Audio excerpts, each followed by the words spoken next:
Dastak plus news में मैं हूं आपके साथ शहनाज। आप देख रहे हो दस्तक प्लस न्यूज। आइए रुक करते हैं इस वक्त की खास खबर पर।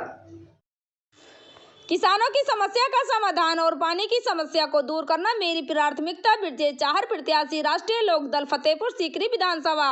आगरा फतेहपुर सीकरी विधानसभा से राष्ट्रीय लोकदल और सपा के संयुक्त प्रत्याशी ब्रजेश चाहर का कहना है कि हमें इस हिटलर तानाशाही सरकार को उखाड़ कर फेंक देना है। इस सरकार में सभी परेशान हैं, सबसे ज्यादा अन्नदाता परेशान हैं।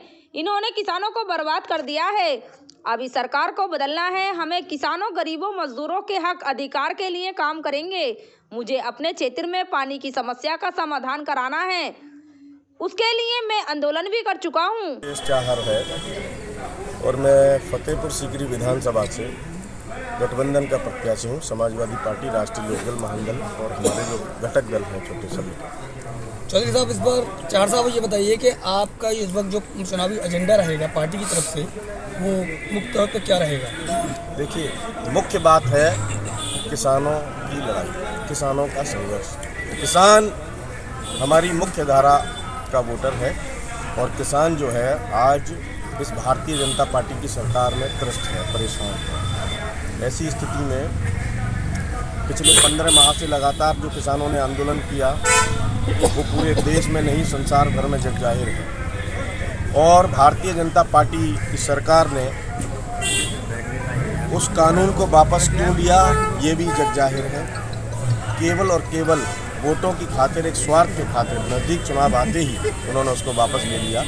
यदि उनकी नज़र में वो वापस लेना ही था या गलत था कानून, तो 15 महीने तक 730 किसानों ने आज वहाँ पर बलिदान दे दिया। उसका क्या मतलब था? उन परिवारों का कौन सहारा बनेगा? ये भारतीय जनता पार्टी की सरकार जवाब दे। उसके अलावा भारतीय जनता पार्टी की सरकार किसानों को वहाँ आंदोलन जी भी बोलती थी, आतंकवादी बोलती थी, खालिस्तानी बोलती थी, और तो और जिस रास्ते पर किसान चल के जाता था वहाँ पर कीलें गाड़ दी गई। आप इससे ज़्यादा हिटलर शाही। और एक बात देखिए, किसान अन्नदाता है, प्रत्येक नागरिक के पेट को भरने का काम करता है, और अन्नदाता के साथ ऐसी बदसलूकी, इससे ज़्यादा झूठी और मक्कार सरकार कोई नहीं हो सकती। और मैं मानता हूँ देश का किसान यदि खुशहाल होगा तो प्रत्येक नागरिक खुशहाल होगा, और किसान खुशहाल नहीं है तो कोई खुशहाल नहीं हो सकता। चाहर साहब, आप समाज सेवा से भी बहुत लंबे टाइम से जुड़े हुए हैं और एक अच्छे समाज सेवी की अपनी छवि भी आपकी है। तो जो आप यहाँ की जनता से जो अपने पर्सनल तौर पर जुड़े रहे हैं, उनके हिसाब से मुद्दे आपके दिमाग में इन लोगों के लिए क्या चलेंगे जो मुझे सर्वप्रथम वहाँ पहुँचते इन लोगों के लिए काम करने हैं? देखिए, मैं आपको बताऊँ, मूलभूत समस्याएं क्षेत्र में तनाव बहुत है, उनकी बहुत लंबी कतार है, बहुत लंबी लाइन है। लेकिन मुख्य रूप से जो मैंने अब तक ऑब्जर्व किया है और जिसके लिए सन 2001 में मैंने राष्ट्रीय राजमार्ग 11 को जाम किया था और उस मामले को लेकर मेरे खिलाफ मुकदमा भी लिखा, वो मुकदमा जो मैंने अपने नामांकन में शपथ पत्र के साथ भी लिखा, उसमें मैं जेल भी गया और वो मुकदमा लिखा गया था पेयजल के संकट को लेकर।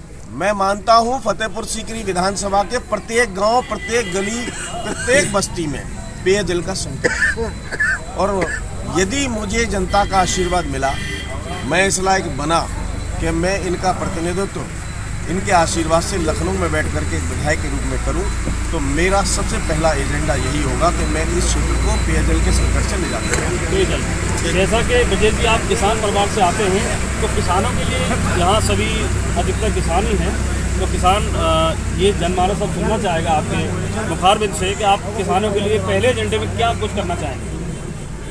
देखिए, सबसे पहली बात तो ये है, मैं लड़ाई स्वयं तो लड़ रहा हूँ एक विधायक पद की, और मैं जिस संगठन, जिस गठबंधन के माध्यम से लड़ रहा हूँ, वो गठबंधन सरकार में जैसे ही आता है तो हमारा जो चुनाव घोषणा पत्र है उसके अंतर्गत भी किसान सम्मान निधि हम 2 गुना करने का हमारा वादा है, पहली बात। दूसरी बात, ग्रामीण क्षेत्र में रहने वाला कोई भी किसान, हमारी सरकार आई तो हम लोग 300 यूनिट फ्री देंगे। तीसरी बात, किसान के लिए सिंचाई हेतु जो नलकूप कनेक्शन है उसकी बिजली पूर्णतः मुफ्त होगी। ये तमाम योजनाएं हैं जिनका मैं लंबा डाटा तैयार नहीं कर सकता। वो तो देखिए, किसानों के हित की हम लोग लड़ाई लड़ते हैं तो हम किसानों के हित की बात सोचेंगे, इसमें कोई शक नहीं है। और केवल किसान की बात नहीं है, हम लोग सर्व समाज सर्व जन की बात करते हैं। हमारा मुख्य धारा किसान से शुरू होती है। किसान, मजदूर, दलित, गरीब, नौजवान, इन सब के संघर्षों के साथ ही राष्ट्रीय लोकदल और समाजवादी पार्टी के गठबंधन की सरकार बनेगी। आपको क्या कुछ लग रहा है अभी जैसा रुझान आपके सामने है, समक्ष आप क्षेत्र में जनसंपर्क कर रहे हैं, आपको कैसा लग रहा है? क्या उम्मीदें हैं और आपको जैसे आगे वाली स्थिति है कैसी लग रही है? मैं आपको एक सच्चाई बताऊं। देखिए, मैं पीछे भी कई चुनाव लड़ा हूँ और कहीं ना कहीं इस समाज ने, इस क्षेत्र ने मुझे बड़ा आशीर्वाद दिया है।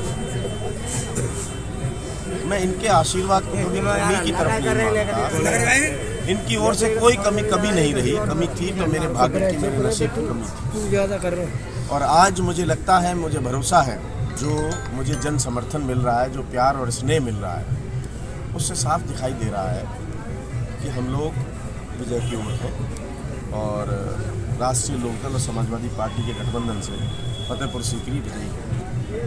ठीक है। पहले अपने बारे में जरा बोलिए।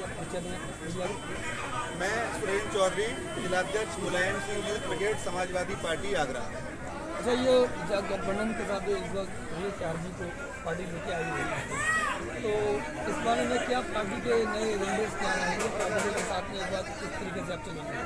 सबसे पहले तो मैं धन्यवाद देना चाहता हूँ समाजवादी पार्टी के राष्ट्रीय अध्यक्ष अखिलेश यादव जी को और राष्ट्रीय लोकदल के राष्ट्रीय अध्यक्ष जयंत चौधरी जी को, जिन्होंने हमारी विधानसभा फतेहपुर सीकरी 91 से एक ऐसे प्रत्याशी को चुनाव लड़ने के लिए हम लोगों के बीच में भेजा है गठबंधन के तौर पर, जो कि यहाँ पहले भी 2 चुनाव लड़ चुके हैं और उन्हें जनता बखूबी जानती है, उनकी कार्यशैली से अवगत है।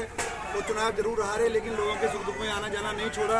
आज जनता अपना मूड बना चुकी है। जो जिस तरह से वर्तमान विधायक यहाँ पे वायदे करके चले गए और हमारी विधानसभा में कोई कार्य उन्होंने जो जिस तरह होना चाहिए था, जो मूलभूत समस्या है उनका निदान नहीं कराया, तो जनता इस बार मूड बना चुकी है कि यहाँ पे अगर आप विकास चाहते हैं तो भाई ब्रजेश चार को लखनऊ जिता के भेजना है और गठबंधन की सरकार राष्ट्रीय अध्यक्ष अखिलेश यादव जी और राष्ट्रीय अध्यक्ष जयंत चौधरी जी के नेतृत्व में प्रदेश में सरकार बने और विकास की गंगा बहे, ऐसी हम लोग यहाँ पे कामना करते हैं, उम्मीद करते हैं। अभी दोनों गठबंधन के साथ काफ़ी स्थिति मजबूत सी बन चुकी है, तो इसको चुनाव को अभी किस रूप में देखेंगे? अगर मैं विधानसभा की बात करूं, जो हमारे प्रत्याशी हैं, एक बार भाई यहाँ ब्रजेश चार जी समाजवादी पार्टी से लड़े, एक बार चुनाव राष्ट्रीय लोकदल से लड़े, लेकिन हम बड़े खुशनसीब हैं कि इस बार समाजवादी पार्टी के लोगों को, लोकदल के लोगों को साथ मिलने काम करने का मौका मिला है। आप इस बार वो गठबंधन से चुनाव लड़ रहे हैं और जनता में बड़ी हर्ष की लहर है। वो चाहते हैं कि ऐसे विकास पुरुष को, जिन्होंने इनके पिता यहाँ पे ब्लॉक प्रमुख रहे, उन्होंने बहुत सारे विकास कराए, अगर उन्हें चुन के भेज दीजिए तो निश्चित तौर पर विधानसभा फतेहपुर सीकरी में विकास की गंगा बहेगी, ऐसी हम लोग उम्मीद करते हैं।